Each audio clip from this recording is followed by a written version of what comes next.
They thought she was just the mechanic's daughter. She turned the engine over and set off a chain reaction no one was ready for. It was hot that day in Tulsa, Oklahoma, the kind of heat that sticks to your skin like bad news.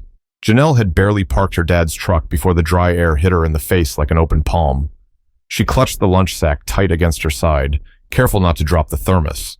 Her sneakers crunched on the gravel as she stepped into the dusty parking lot of Blevins Auto and Diesel Repair, a name that hadn't changed since the 80s but looked like it hadn't been cleaned since either. Janelle was 17, but people swore she looked younger, until she started talking. Then you realized there was steel in her. She had her father's eyes, too. Not just in color, but in the way they measured people. Calm, calculated, quiet, but always watching.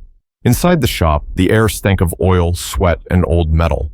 A fan turned lazily overhead, pushing hot air around like it was doing somebody a favor. "Your old man in the back?" asked a voice, gruff and coated in phlegm. She turned. There he was, Ron Braddock, the owner. Tall, square-shouldered, with a faded camo cap and a chew stuck in his lip.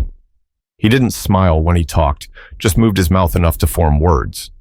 He wasn't evil, but he wore his pride like a badge and his suspicion like armor. You knew the type. "Yeah, brought him lunch," she said, holding up the bag. Ron nodded toward the back with his chin, but then paused, eyeing her like she'd just walked into his living room without knocking. His eyes slid toward a car parked in the corner of the garage.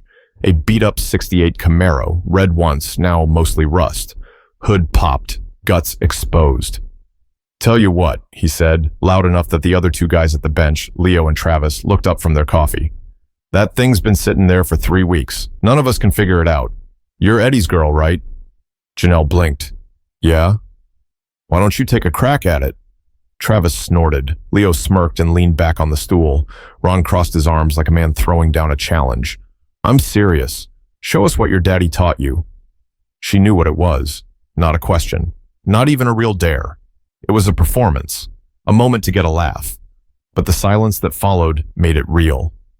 "All right," she said, shrugging off her backpack and walking over to the car. "Just don't cry when I fix it." Now that got a couple snickers, but she didn't care. She pulled her curls into a messy bun and grabbed a pair of gloves from her dad's toolbox. They were too big. Her fingers floated inside them, but she flexed her hands like she was born for it. She popped the hood higher and stared into the Camaro's heart. The inside was a mess. Hoses twisted the wrong way, frayed wires dangling like vines, bolts rusted to the bone. She leaned in and touched nothing at first. Just looked. Just listened. The kind of patience her father had taught her working long nights in their home garage back on East Apache Street. "You ain't gonna get far just squinting at it," Travis muttered under his breath. Janelle ignored him. She reached into the tool chest and pulled out a multimeter. She checked the battery terminals. Dead, but that wasn't the issue. Too easy. She moved to the starter. Same story. Then the alternator. Ron stepped closer, watching. Leo leaned forward, elbows on knees. The only sound in the shop was the ticking fan above and the soft clicks of her tools. 5 minutes passed. 10. No one spoke. Then she reached under the dashboard, traced a wire with her finger, and froze. The look on her face changed. Not panic, calculation. "Did someone rewire this thing recently?" she asked, half turning. Ron shrugged. "Had a guy from Norman work on it before it got here. He said it was electrical. Charged me $800 for nothing." Janelle didn't say anything back, just gave a low whistle through her teeth. She pulled a flashlight from her dad's tool bag and twisted under the dash until her whole body disappeared beneath the steering column.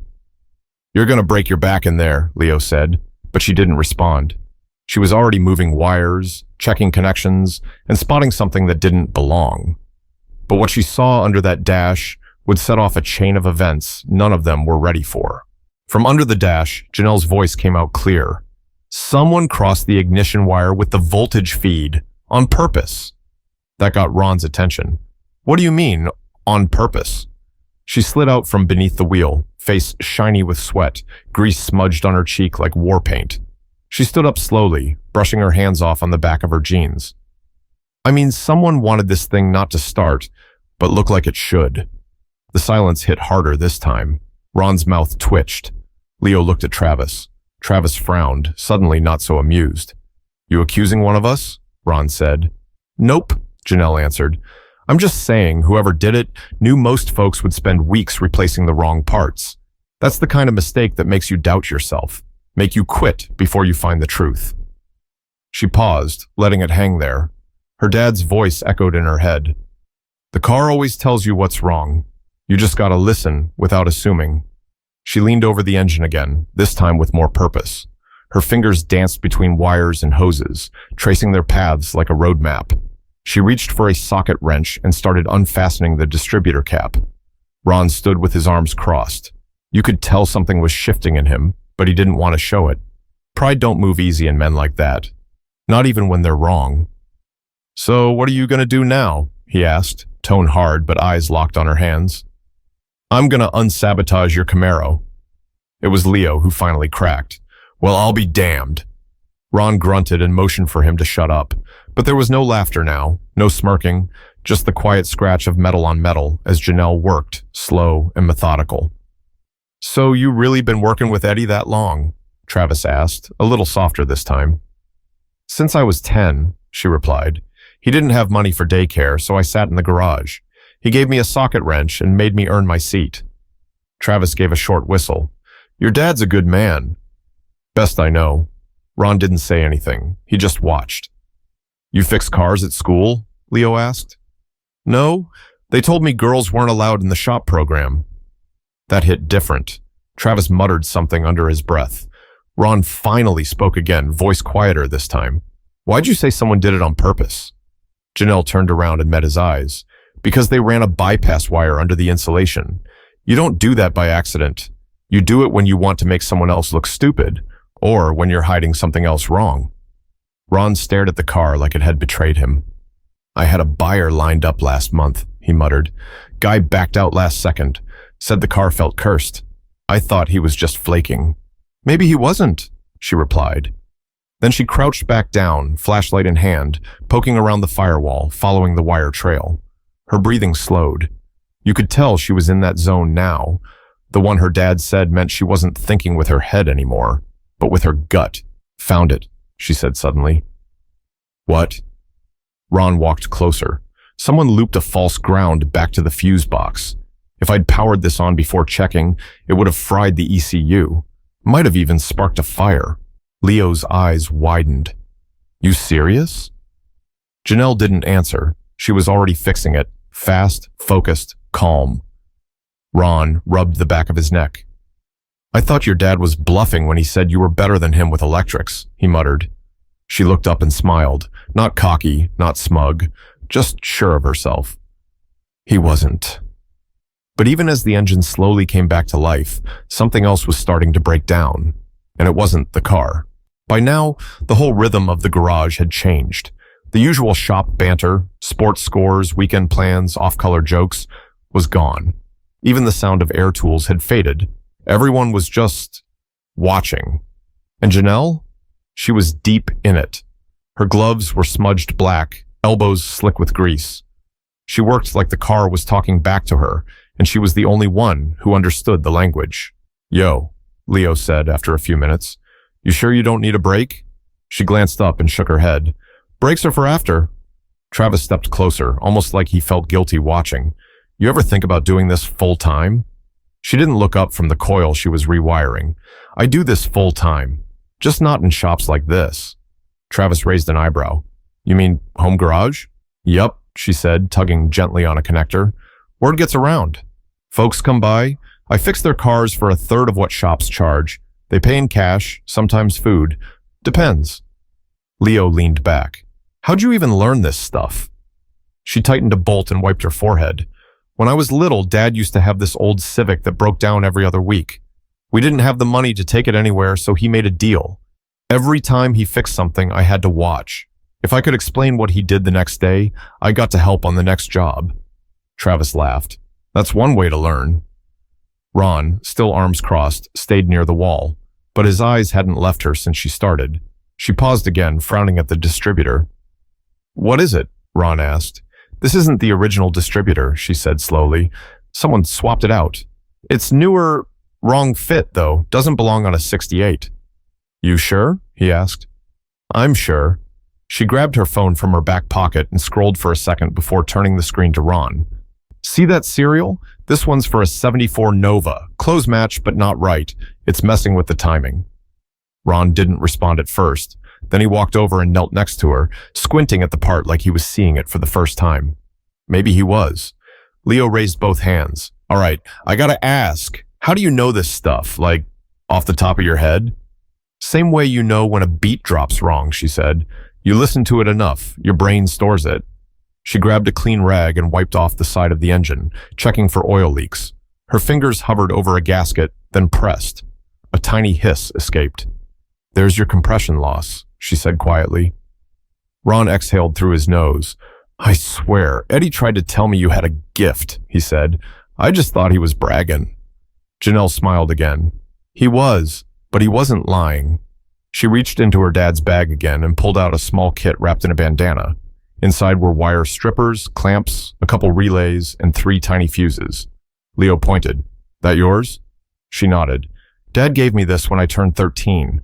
Said every real mechanic has a bag of tricks. She got back to work, reclamping a bypass, adjusting the distributor cap, and replacing the fuse that had been melted halfway through. As she leaned over the engine one more time, Ron finally uncrossed his arms. How long you think before this thing's good to go? She gave a short nod toward the driver's seat. Give me 10 minutes and a jump, and we'll find out. He didn't argue, just pulled out his keys and headed for the jump box. In those 10 minutes, something happened. The silence didn't feel awkward anymore. It felt earned, like everyone knew something real was happening and didn't want to interrupt. Janelle climbed into the driver's seat, twisted her body under the wheel one more time, and connected the bypass with a small insulated clip. All right, she said. Let's see what kind of mood she's in today. Ron handed her the jump starter cables. She connected them, gave a nod, and then turned the key. The engine sputtered once, twice, then coughed, loud and dry, like it had swallowed dust, and fell silent again. 1 second passed. 2. Then it roared. Not like a baby purr or some soft hum. This was power, deep, strong, alive. Janelle's smile widened as she tapped the gas and listened to it respond like it had been waiting for her all this time. Ron looked like he'd seen a ghost, but just when everyone thought it was over, a new question rose in Ron's mind, one he wasn't sure he wanted the answer to. The engine was purring, well, no, more like growling, and the garage was still frozen. Janelle stepped out of the Camaro, hands streaked with black, a proud smirk tugging at the corner of her mouth. She didn't say anything right away. She just looked around, like she was waiting for someone to be honest about what they'd just seen. Ron scratched the back of his neck again. That thing's been dead longer than some of the guys I went to high school with, he muttered.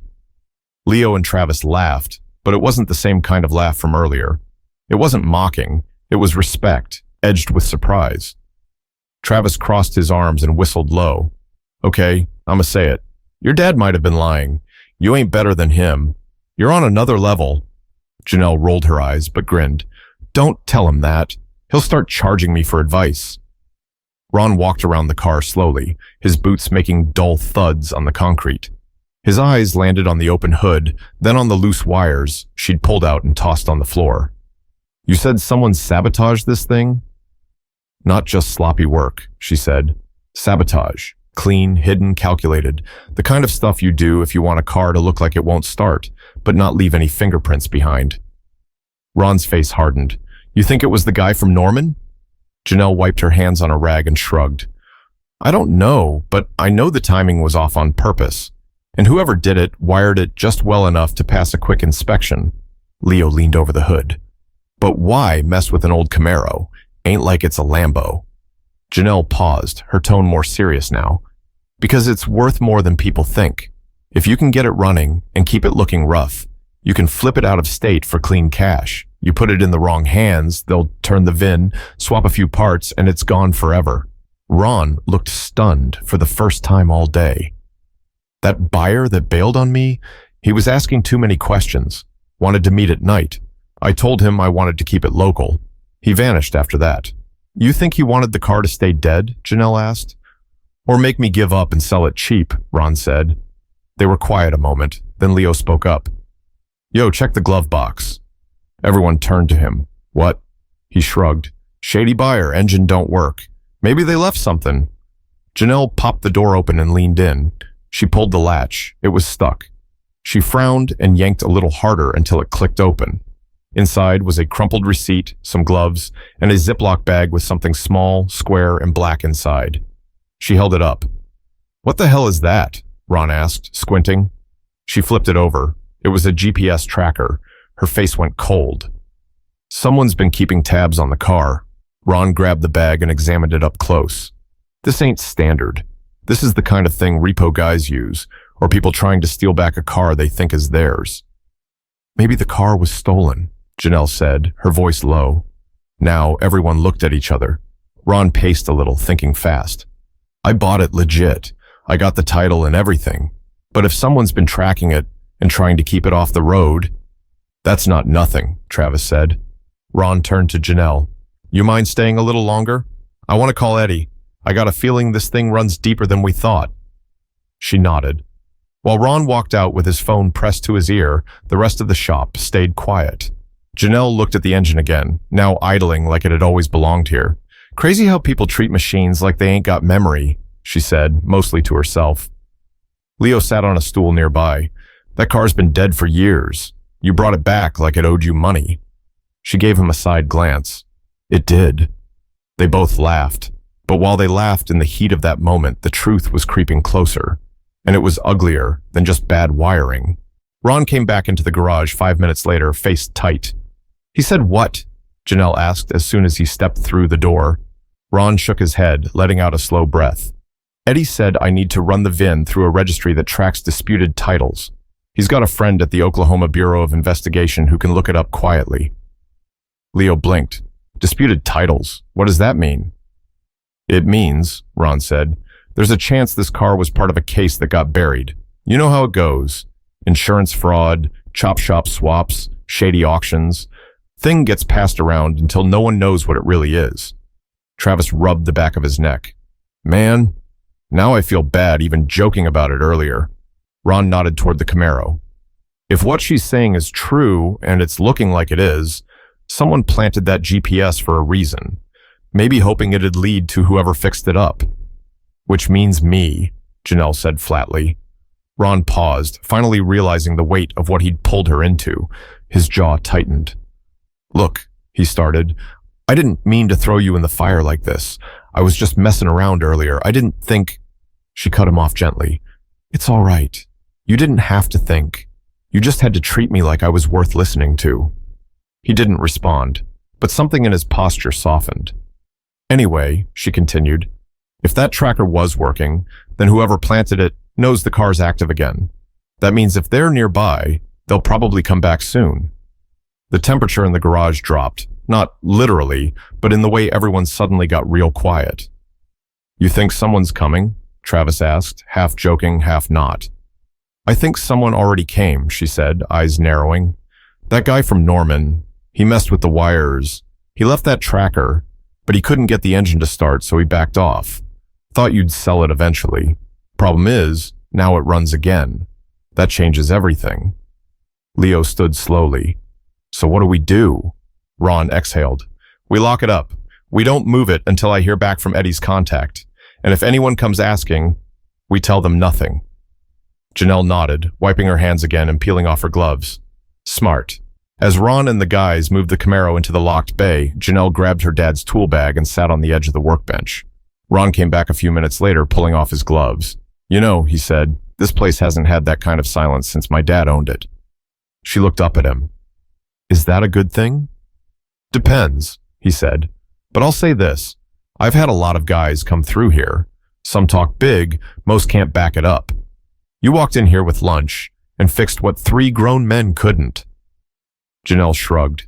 It's just an engine. He shook his head. No, it's you. You didn't flinch. You didn't run. You kept your head while the rest of us just stood around. She looked at him for a beat. Most folks only respect what they recognize, she said quietly. You ain't never seen someone like me do what I did. That's why it shocked you. Ron scratched his beard, a little ashamed. You ain't wrong.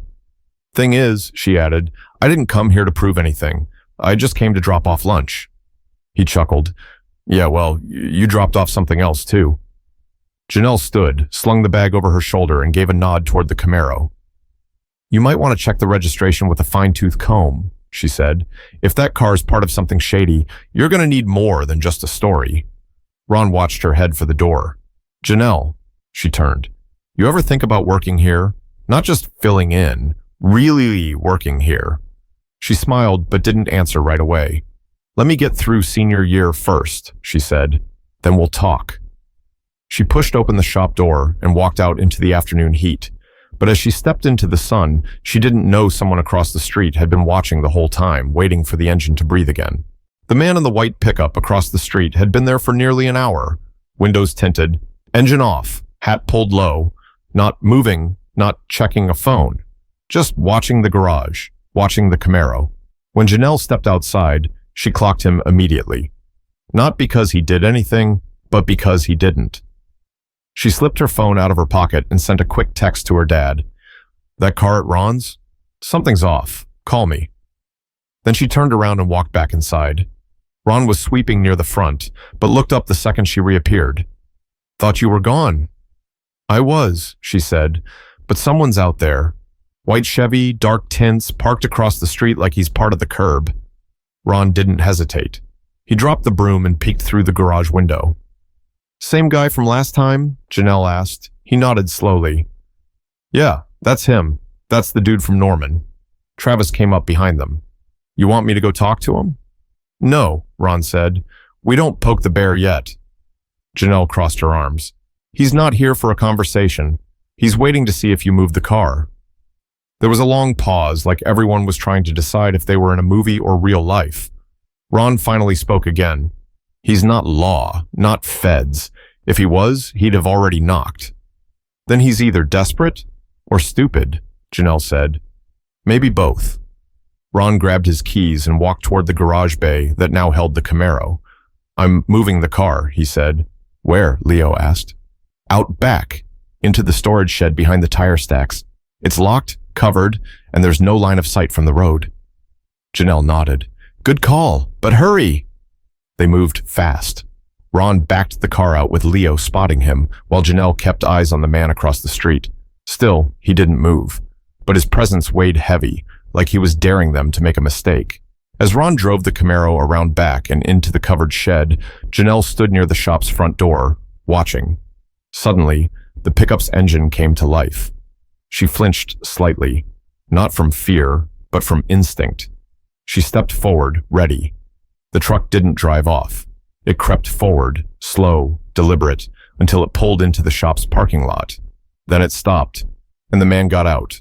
Tall, mid-40s, pale shirt, jeans, boots. No smile. He walked with the relaxed confidence of someone who thought he had time. Janelle didn't move. He stopped 10 feet away and looked her up and down like she wasn't supposed to be there. You work here? He asked. Today I do. He gave a tight smile that didn't touch his eyes. That red Camaro, I heard it got fixed. Is that so? Must have been a miracle. She tilted her head. You usually follow miracles around in a truck? He chuckled. I was interested in buying that car a while back, thought it was gone. Well, she said, it's not for sale. He squinted. That's so? You speak for the owner now? Janelle didn't blink. When folks like you show up, yeah, I speak real loud. That's when Ron stepped out from the back. She's not lying, he said. You got business, take it up with me. The man turned. Mr. Braddock, been a while. Not long enough. There was a long pause. I'll make this quick, the man said. That car, there's more to it than you realize. There's money involved. Serious money. It was never supposed to surface again. Ron folded his arms. Then you shouldn't have left it broken. The man didn't laugh. This ain't a game, Ron. I can walk away now. But if that car disappears again, nobody asks questions. You keep your shop.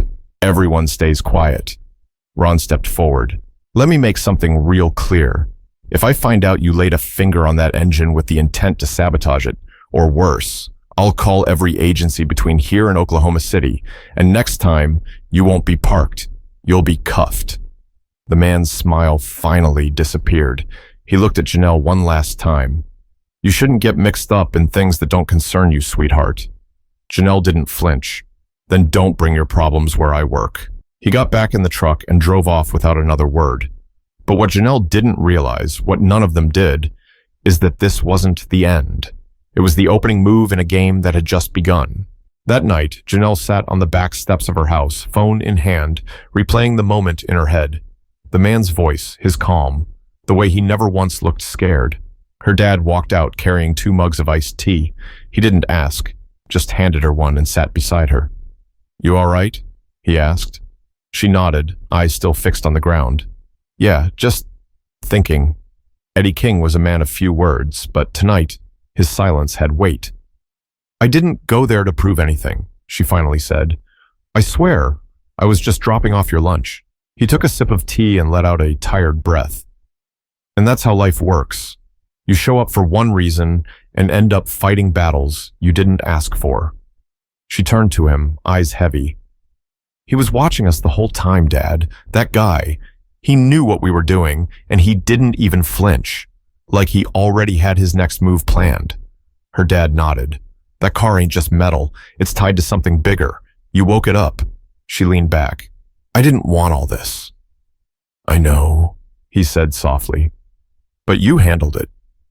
She looked over at him, really looked. The lines in his face, the calluses on his hands, the quiet in his eyes that came from years of fighting to be heard and never raising his voice. "Ron offered me a job," she said. Her dad raised an eyebrow. "And?"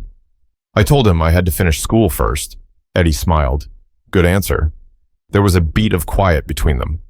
"You proud?" she asked. He turned to her without hesitation. "I've been proud since the first time you picked up a wrench and didn't wait to be shown how to use it." She grinned, then grew serious. "He didn't want me there, Dad. Not at first." Eddie took a long sip. "People fear what they ain't seen before. That's on them, not you." "I didn't fix the engine to show off," she said. "I fixed it because it was broken, because it was wrong. That's how I raised you." Janelle looked back up at the night sky. "I think he'll come back," she whispered. Eddie's jaw tightened. Then he better come smart, because now he's dealing with both of us. They sat in silence again, the kind that wraps around you when words aren't needed. The next morning, Ron called. Janelle answered on speaker. "You up?" he asked. "Barely." "Car's gone," he said flatly. She sat up straight. "What?" "I locked the storage bay last night, checked it myself. This morning? Gone. No broken locks, no tire marks, just gone." Her chest tightened. Eddie leaned in. "You call the cops?" Ron hesitated. "Not yet. I wanted to talk to you first." Janelle stood, phone still to her ear. That man knew where it was, knew how to get to it. I'm telling you, he was waiting for it to run again. "Then maybe that's the best thing that could have happened," Ron said quietly. She blinked. "What do you mean?" "Means he's not hiding anymore. And I got your photos of the tracker, the wiring, everything. We send this to Eddie's contact. Let the authorities sort it out." "But Janelle, you did more than fix a car. You brought a ghost out into the light." Her voice was steady. "I'm not afraid of him." "Good," Ron said, "because I think the shop's going to need you more than you think." She hung up. Her dad stood in the doorway, holding her bag. "You ready?" She nodded. And as they stepped outside, Janelle realized something. She wasn't just her father's daughter. She wasn't just the girl who fixed the Camaro. She was the reason that shop had woken up. She was proof that you don't have to shout to be strong. That knowledge, when rooted deep, speaks for itself. That people can doubt you all they want. But once the engine turns, once the truth starts running, they can't ignore it anymore. And maybe, just maybe, the world was finally starting to see her for who she truly was. If you've ever been underestimated, pushed aside, or told to wait your turn, don't. Let your work speak. Let your hands show them who you are.